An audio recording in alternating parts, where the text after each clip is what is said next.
Per una persona nata nel Veneto come me, arrivare a dirigere le gallerie dell'Accademia è raggiungere un sogno. Venezia è la nostra capitale e le gallerie conservano le più belle testimonianze dell'arte veneta, quella che ho studiato per tutta la vita.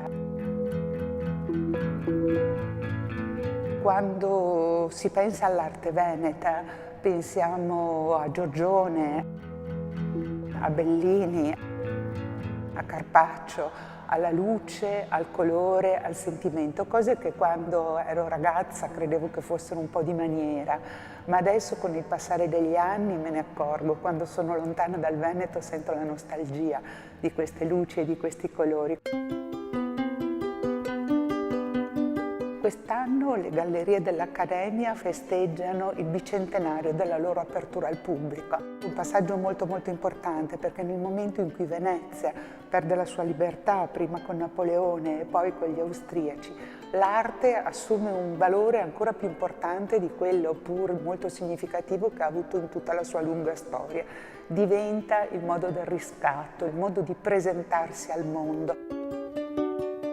Non solo una presentazione rivolta al passato, cioè alle memorie di Tintoretto, di Tiziano, di Paolo Veronese fino a Tiepolo, ma alla creatività, perché questo museo era legato fin dalle origini all'Accademia, cioè alla formazione dei giovani artisti. Quindi un'arte rivolta al passato, ma che fa anche un ponte verso il presente e il futuro. Io penso che il futuro di questi grandi musei presenti delle opportunità e anche dei passi necessari. Cioè, questa è la più grande collezione al mondo di arte veneta.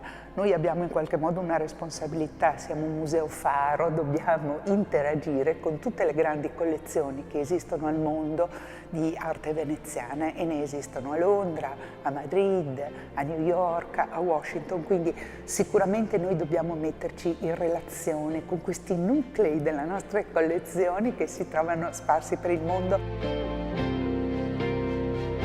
È un luogo di incontro, è un luogo di conservazione naturalmente, di tutela, ma che deve sempre di più rendersi disponibili ad un pubblico che è un pubblico molto diversificato, molto allargato.